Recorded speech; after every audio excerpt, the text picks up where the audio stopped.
In June 2025, a young woman named Michaela Reigns was found dead at her home in Faribault, Minnesota. She was 30 years old. She had a husband, a 4-year-old daughter, and more than 2.4 million subscribers who watched her videos online because she did something genuinely beautiful with her life. She rescued foxes. Hi! Hi, Finnegan! You good boy? Were you trying to take me with you, huh? You gonna take me down into your fox den? You happy boy? I love you so much, and you're so cute, and you're the best Finnegan fox ever. She had found a nonprofit called Save a Fox back in 2017 when she was just 20 years old, pulling domesticated foxes off fur farms and giving them a second life. 2 of her foxes, Finnegan and Dixie, had gone viral in their own right. One went so viral that the video game Overwatch 2 used the sounds of her foxes in its design.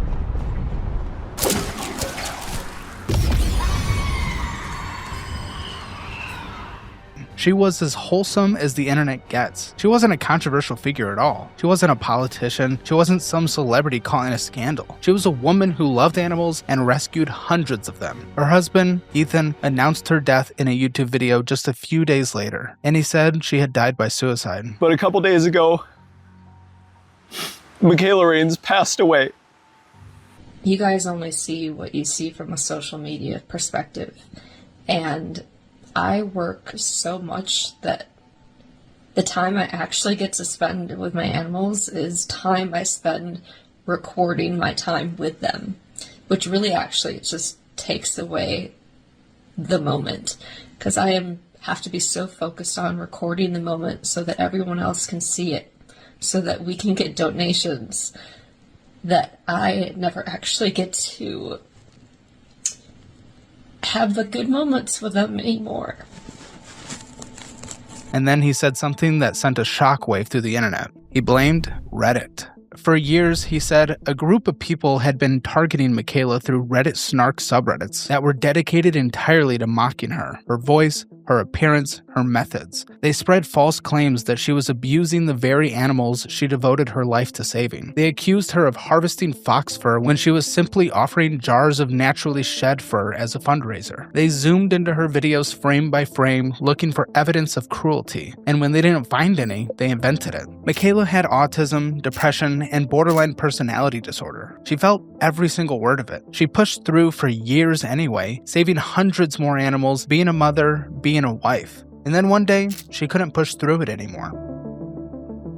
More than 23,000 people signed a petition demanding Reddit shut down snark communities. But Reddit's official response was clinical. They pointed out the snark subreddit had only 28 members at the time, and they eventually banned it after the petition gained enough media pressure. 28 members, 23,000 people demanding a response. And Reddit's first instinct was to minimize it. Michaela Reigns is not the only person this has happened to. She's not even the most extreme case of what Reddit has done to real people. She's just the most recent, the most heartbreaking, and the one that finally made mainstream news. We're back with the death of a YouTube star with millions of followers. She was just 31. Her story raising new awareness about the dangers of online harassment. Over the last 2 decades, Reddit has gone from a freewheeling college experiment into one of the most visited websites on the planet, and simultaneously one of the most politically homogeneous, ideologically policed, and demonstratively harmful social media environments ever built. It generated $2.2 billion in revenue in 2025. It has over 121 million daily active users. Its CEO was paid $193 million. And peer-reviewed academic research analyzing more than 600 million comments concluded that the platform published 112 times more left-leaning political content than right-leaning content, yet called it neutral. So how did this happen? How did a website that once called itself the front page of the internet become this? Let's talk about it.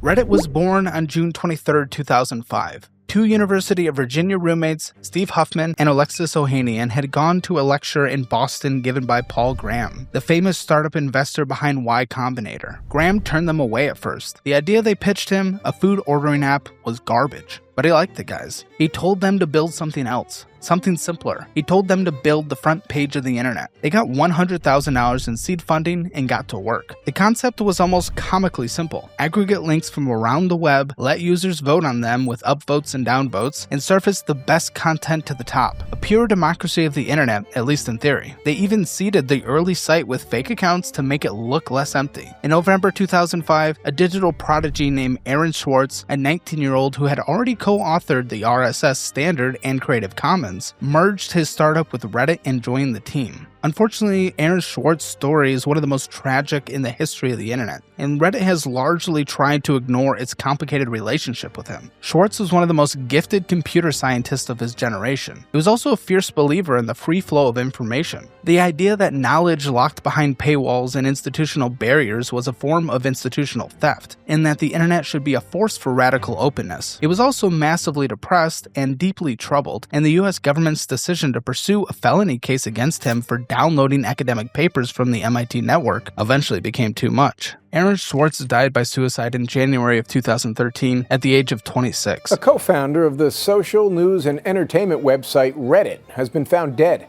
Police say 26-year-old Aaron Swartz killed himself yesterday in his Brooklyn apartment. And there's something deeply ironic about the fact that the platform he helped build in its earliest days would later become one of the internet's most effective engines of harassment. In October of 2006, just a year after launch, Condé Nast, the publisher of Vogue and Wire, acquired Reddit for somewhere under $20 million.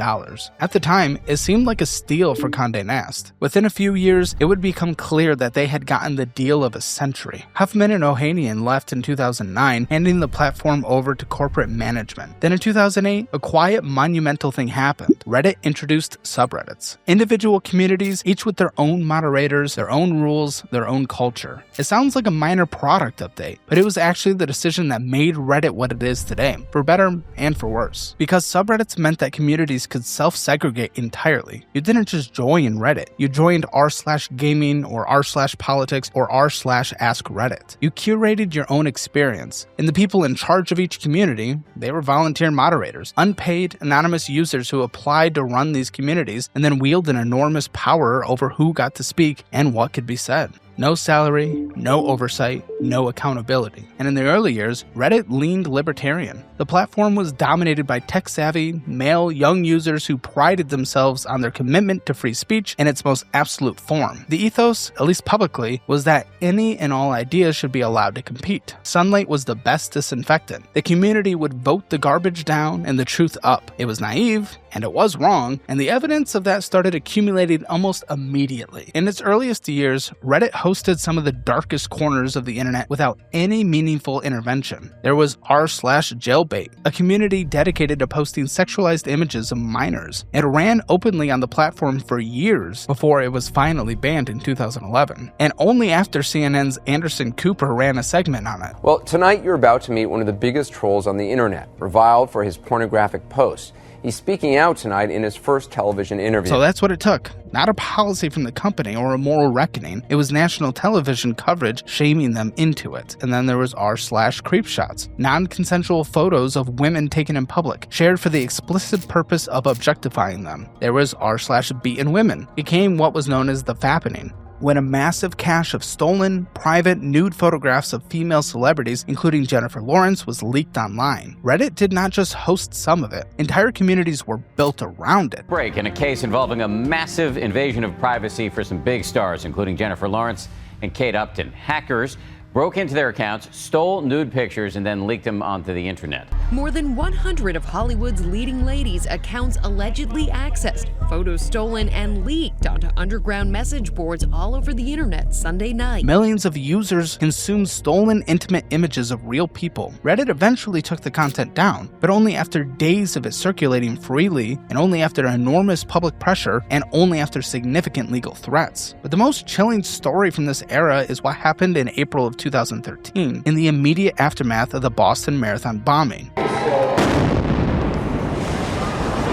A terrorist attack that killed 3 people and injured hundreds more. In the days after the bombing, Reddit users created a subreddit called r/FindBostonBombers, the explicit goal of which was to crowdsource the identification of the attackers through photos taken at the scene. The motivation was, in a distorted way, understandable. People were terrified and furious, and they wanted justice. What they did instead was weaponize the mob. A college student named Sunil Tripathi had gone missing in March of that year. His family was already living in a nightmare, and then the Reddit mob zeroed in on him. On completely false information, thousands of users became convinced that he was one of the bombers. His name and photo spread across Reddit, across the internet, across a news broadcast, and his family, already desperate and searching for their missing son, was suddenly bombarded with threats, accusations, and targeted harassment from tens of thousands of strangers who were certain they had cracked the case. This last month has changed our lives forever, and we hope it will change yours too. Take care of one another, lend your hand, be gentle. He never bombed anything. He was already dead when Reddit decided he was a terrorist. He had died by suicide weeks earlier, and his body was later found in the Providence River.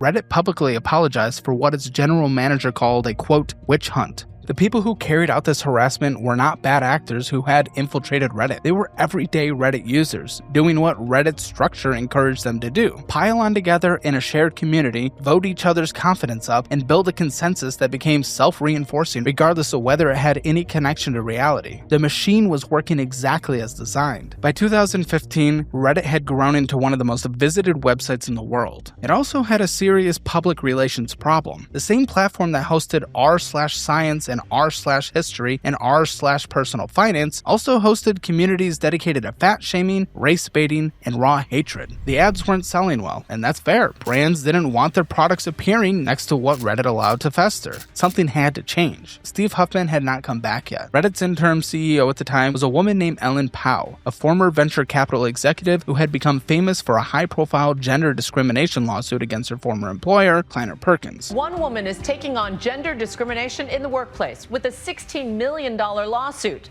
Ellen Pao says she was denied a promotion because she couldn't break into the boys' club of the tech world.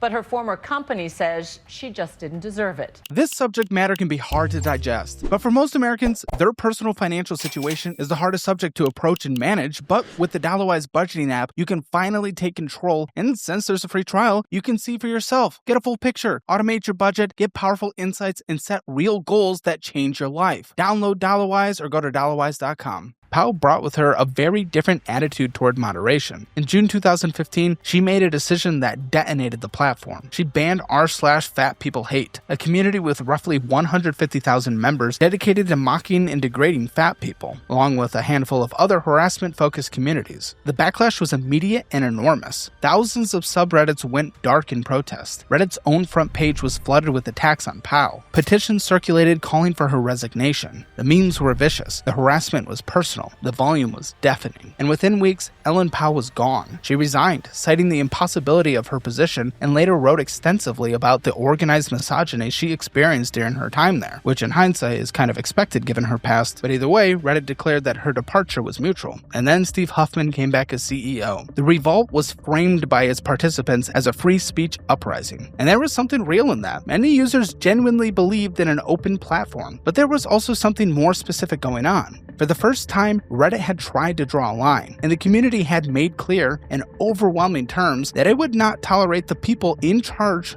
drawing lines that the community itself did not approve. In that dynamic, the mob as a check on corporate authority would define the next decade of Reddit's existence in ways that nobody fully anticipated at the time. Huffman came back and tried to thread a very difficult needle. He needed to clean the platform up enough for advertisers, but he couldn't do it so aggressively that he triggered another revolt. And he kept making mistakes. In November 2016, one of the most bizarre and telling moments in Reddit's corporate history occurred. Huffman, whose username on the site was u/spez, secretly edited comments that users on r/TheDonald community had made. The users had been posting comments critical of him, including variations of the phrase, "fuck you/spez." So he edited the comments, changing the usernames in them to the names of the subreddit's own moderators, so it looked like the users were insulting their own leaders instead of him. He did it covertly, without without any announcement and without any disclosure. He only admitted it afterward when users noticed, calling it, in his words, trolling the trolls. He posted a self-deprecating thread about it and apologized. But that showed that the person in charge of deciding what speech was acceptable on the platform had personally manipulated speech on the platform and laughed it off. The trust that eroded that day would never fully come back. And for years afterward, Reddit users would sign off posts with edit spez as a standing protest. It became a part of the language on the platform.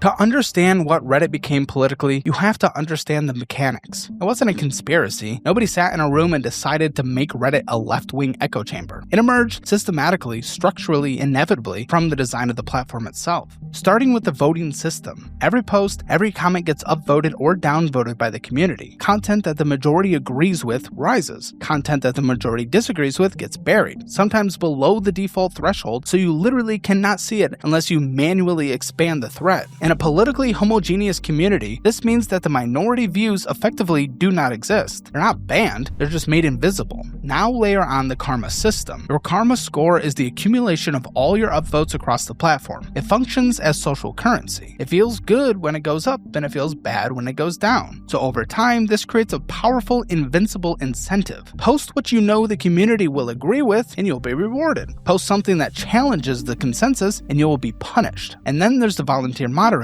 which is probably the most important factor in how Reddit became what it is. Reddit's moderation is overwhelmingly performed not by employees, but by unpaid volunteers. At any given time, a relatively small number of what's called power mods, individual users who moderate dozens or even hundreds of subreddits simultaneously, control a massive portion of the platform's content. Before Reddit introduced caps on this practice, some single users moderated over 200 different subreddits. A handful of people accountable to nobody with total control over what millions of users could and could not say across a huge swath of the platform. These moderators do not represent the average Reddit user. They are the people passionate enough about moderating that they volunteer to do it for free, at scale. And the people passionate enough to moderate at that scale tend to have strong, consistent political commitments. The University of Michigan's Ross School of Business published a study in 2024 analyzing more than 600 million Reddit comments. The findings were unambiguous. Moderators removed comments whose political orientation was opposite to their own significantly more than comments aligned with their views. The research concluded plainly that the bias in moderation creates echo chambers. Now add demographics. A consistent Pew Research survey trend shows that Reddit news consumers skew approximately 47% liberal versus 13% conservative. The platform self-selects for young, urban, educated, left-leaning users, particularly in the United States. As the platform grew, this demographic tilt became self-reinforcing. Conservative users felt less welcome. Many left. Those who stayed learned to moderate their language to survive. The communities were more homogeneous. The moderation became more aggressive against the remaining dissent, and the cycle continued. The result, by the mid-2020s, is a platform where independent content analysis of major subreddits found that approximately 99.1% of top posters in political communities favored left-leaning perspectives, and the contrast with other platforms is stark.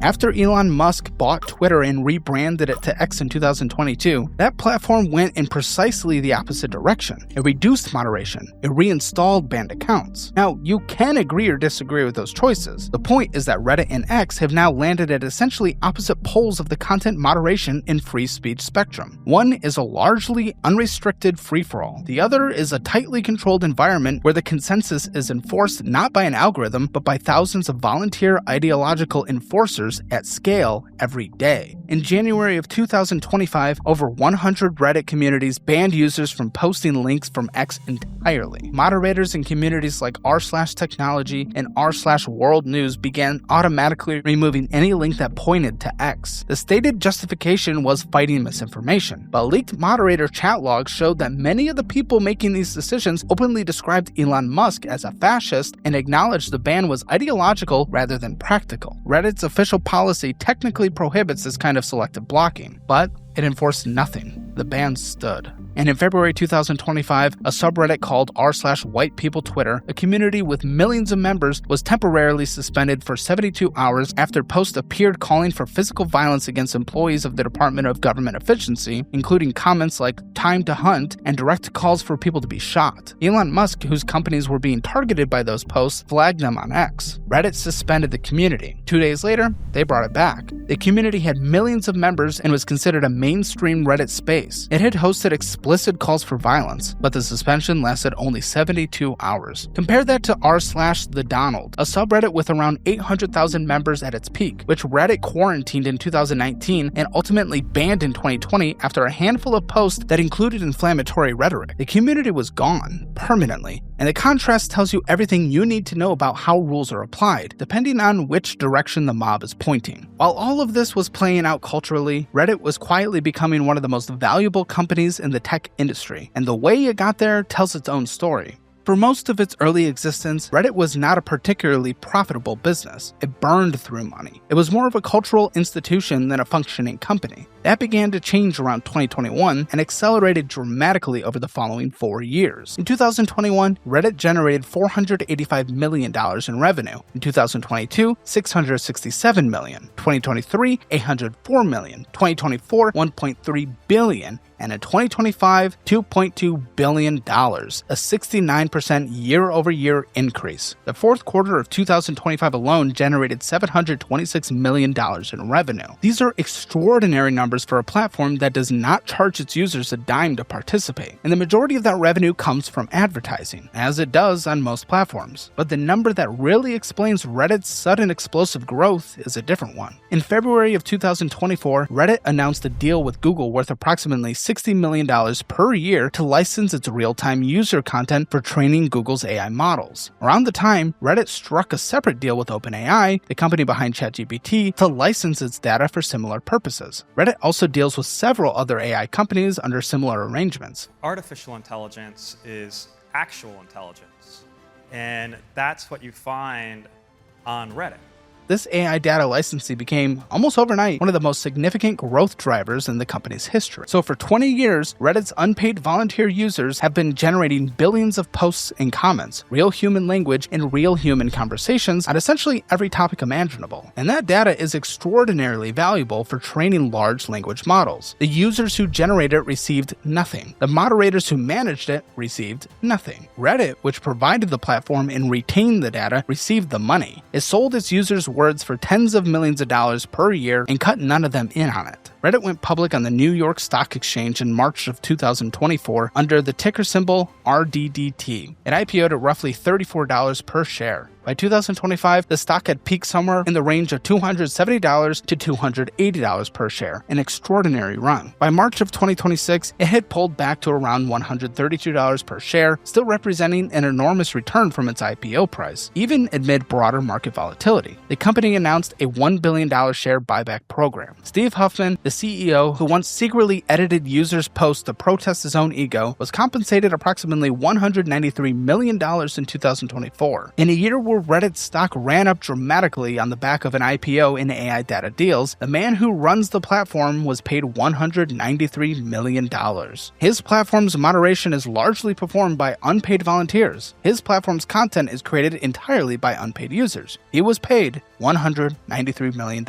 And there was a moment in 2023 that briefly threatened all of this. Reddit announced it would dramatically increase the prices it charged developers to access its API, its application programming interface, meaning the technical gateway that third-party apps use to connect to Reddit's data. This was explicitly designed to kill those third-party apps before the IPO because Reddit wanted to control its own ecosystem and capture the value of its data rather than let it flow to outside developers. Several popular third-party Reddit clients, Apollo, Reddit is Fun, announced they would be forced to shut down as a result. And the response from Reddit's users was the largest coordinated protest in the platform's history. More than 8,000 subreddits went dark, making themselves private and inaccessible in a mass blackout. It was a genuine show of force, and for a few days, huge portions of Reddit was simply not working. Huffman's response was to tell a journalist that the protesters were not the intended audience for the changes, and that the protesters' decision to go dark would not impact the company's plans. He compared moderators who opposed him to a landlord who couldn't be removed and replaced. The protest lasted about 2 weeks. Reddit didn't budge. The third-party apps shut down. The IPO proceeded, and the stock ran up, and the moderators who had organized the largest protest in Reddit's history went back to moderating for free. It was one of the clearest demonstrations of the power dynamic that defines Reddit in 2025, a community that believes it runs the platform, overseen by a corporation that knows it does. Now,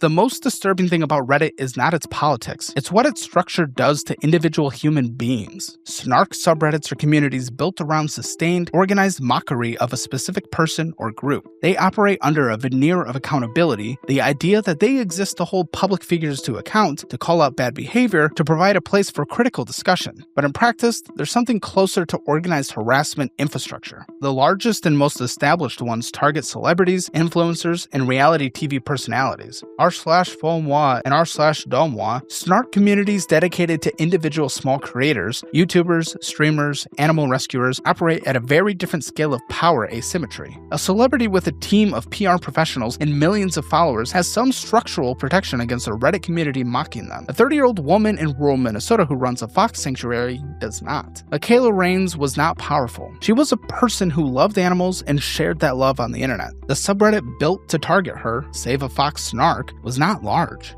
According to Reddit's own statement, it had only 28 active members at the time of her death. But for someone with autism and borderline personality disorder who felt every word directed towards her, 28 people coordinating to spread false claims about animal abuse and post mocking content about her appearance and mental health was enough. Her husband Ethan described performing CPR on her for 15 minutes before paramedics arrived. He said in his video, "If you only have negative garbage to say, just shut up."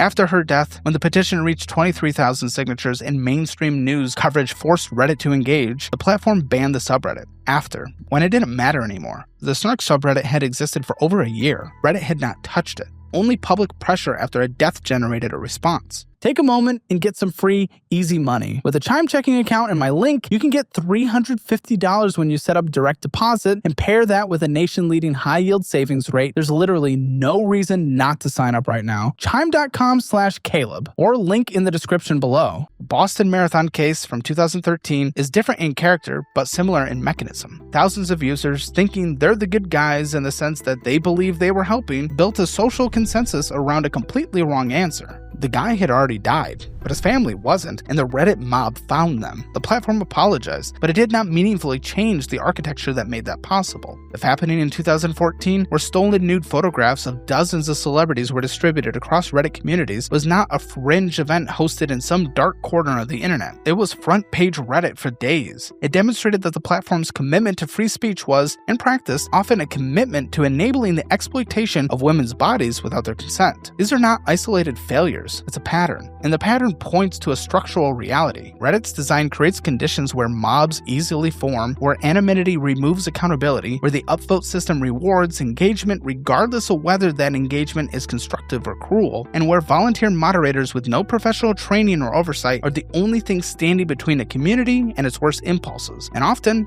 those moderators themselves are the worst impulse. There is an academic literature building around this. Research has been consistently documenting what platform researchers called brigading, a coordinated invasion of a space by users from another community to mass downvote, harass, or overwhelm dissenting voices. Reddit's structure makes brigading easy. You post a link in one community, pointing to the content in another community, and your members flood it. Reddit has rules against this, but its enforcement is inconsistent at best. Reddit likes to present itself as a global community. The reality is somewhat more complicated. As of late 2025, roughly 52% of Reddit's traffic originates in the United States, with Canada around 7%, the United Kingdom at nearly 7%, Australia at about 4%, and Germany at 3%. It is a predominantly English language, predominantly American platform with American political dynamics dominating its most popular communities, which means that a platform with 121 daily active users is pushing a very specific political worldview at a very large slice of the global internet using platform. Internationally,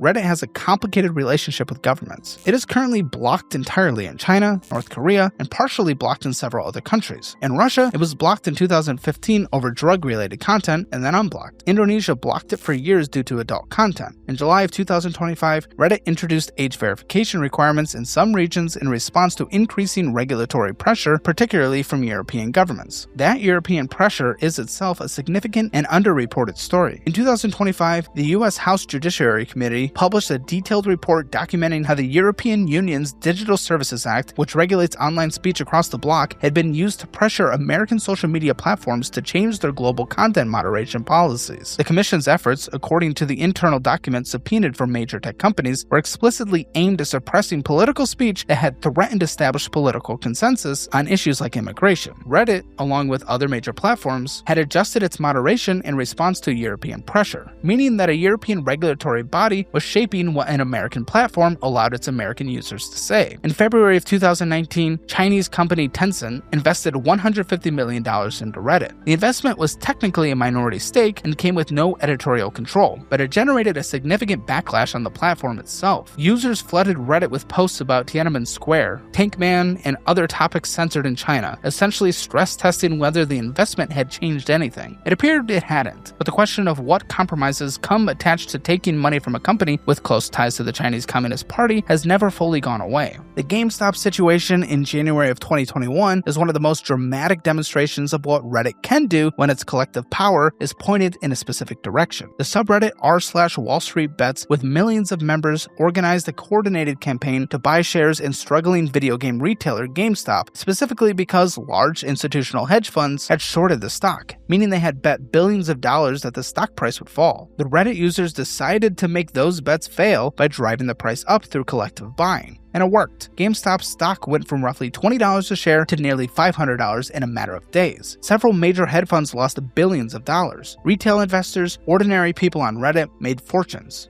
at least temporarily. The financial establishment was blindsided. Congressional hearings were held. It was one of the most entertaining financial stories of the decade, but it also demonstrated something important. Reddit is capable of coordinated collective action at massive scale. That power is extraordinary when it is pointed at an exploitative financial institution. It is terrifying when it's pointed at a person. The r/place experiment is another window into how Reddit's political wars play out in real time. Every few years, Reddit opens a giant shared canvas where any user can place a single colored pixel every few minutes, collaborating with others to create images. The result is a chaotic, fascinating, and deeply revealing snapshot of what Reddit's communities care about and how they fight for territory. Over multiple iterations, the most revealing battles on r/place have been explicitly political, organized campaigns by communities to draw and defend competing imagery, with political factions fighting pixel by pixel. It is politics as performance art. It is also a perfect model for how Reddit's political dynamics work everywhere else. Organized communities competing for dominance, with the most cohesive and motivated groups winning. Reddit's financial position in early 2026 is strong. Revenue is growing at nearly 70% year over year. Daily active users have crossed 121 million and show no sign of slowing. The AI data licensing deals with Google and OpenAI represent a revenue stream with essentially no marginal cost. Reddit collects the money without spending anything to generate the content being licensed. The company has announced a $1 billion share buyback, signaling confidence in its financial trajectory. By every traditional business metric, Reddit is succeeding. The cultural trajectory is harder to assess. Reddit's dominance of certain online niches, technical question answering, niche hobbies, local community organizing, is essentially unchallenged. When you search for honest reviews of a product or a genuine answer to a specific question, Reddit results are frequently the most useful thing you can find. The platform has real value in a large number of specific contexts, and that value is not going away. But the trust problems are real and structural. Alternative platforms have repeatedly attempted to fill the space that Reddit leaves for users who feel unwelcome. Vote, the most prominent alternative, was founded specifically to serve as a free speech Reddit competitor. It attracted an enormous amount of the worst content imaginable, including communities that have been banned from Reddit for genuine hate speech, and eventually collapsed under its own toxicity in 2020. Lemmy, a decentralized alternative built on open source software, gained traction after the 2023 API protests, but remains a niche product with a fraction of Reddit's scale. The pattern suggests that Reddit's position is structurally durable. The alternatives that try to be freer tend to attract the worst users and implode, while the alternatives that try to be more restrained do not offer enough difference to peel away the mainstream. The more serious threats to Reddit come from two directions simultaneously. The first is regulatory. Section 230, the law that provides social media platforms platform's broad immunity from liability for user-generated content is increasingly under scrutiny from both political parties, for different reasons. If Congress modifies Section 230 to hold platforms liable for harassment campaigns or political discrimination, Reddit's moderation practices and its tolerance to snark communities become legal liabilities rather than policy choices. Lawsuits from families of harassment victims, people like Michaela Reigns, are a real possibility. The second threat is user fatigue. Reddit's political environment is genuinely exhausting for anyone who does not already agree with the prevailing consensus. The relentless downvoting of dissent, the permanent banning of large right-leaning communities, the subreddits that block X links out of ideological solidarity rather than practical necessity, all of this creates a platform that a substantial portion of the population finds hostile.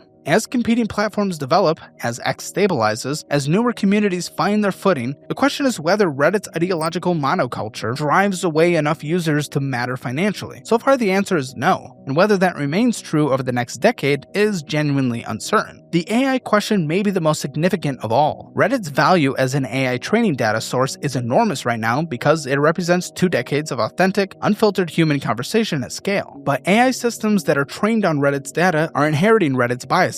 The same 112:1 ratio of left-leaning to right-leaning content, the same structure that amplified consensus and buried dissent. The AI systems of the future are being shaped, in part, by the echo chambers of the present. That is a feedback loop with consequences that nobody has fully mapped out yet. And then there is the question of what Reddit's existence does to the broader information environment. Reddit is not just a platform where people go to talk. It is a platform that Google, the dominant search engine on the planet, treats as a highly authoritative source. When you search for a medical question, a product review, a news event, Reddit results appear near the top of your search results. Reddit's content shapes what information millions of people find when they go looking for answers. A platform with a 99.1% left-leaning political tilt on its major political subreddits is not just an echo chamber. It is an input into the information infrastructure that everyone relies on. There are paths forward that Reddit's leadership could choose. They could introduce meaningful structural reforms, capping moderator power more aggressively, building genuine independent oversight into the moderation process, creating mechanisms for diverse political viewpoints to survive in major communities. Some researchers have argued for algorithmic changes that would prevent the most extreme forms of vote manipulation and brigading. Others have called for Reddit to pay its moderators, which would, at minimum, create accountability as a professional standard for moderation decisions. The company has made small moves in some of these directions. It has not made the fundamental reforms that would change the underlying architecture. And the reason is obvious. The current architecture works. Financially, the echo chambers generate engagement. The outrage generates upvotes. The controversy generates traffic. The traffic generates advertising revenue. The advertising revenue funds the platform. The data from all of it gets sold to AI companies for tens of millions of dollars per year. Changing the architecture would mean disrupting the engagement mechanics that make all of this work. And Reddit's leadership has shown repeatedly that when the choice comes down to ethics versus growth, they choose growth. That was true when they left r/jailbait running for years until national TV coverage forced their hand. It was true when they let the Boston Marathon mob run free. It was true when they hosted the Fappening for days before pulling it down. It was true when Huffman secretly edited users' comments and laughed it off. It was true when they dismissed the largest moderated protest in the platform's history as irrelevant to their plans. And it was true when a 30-year-old woman who rescued foxes for a living died. And Reddit's first response to 23,000 people demanding accountability was to note that the subreddit harassing her had only 28 members.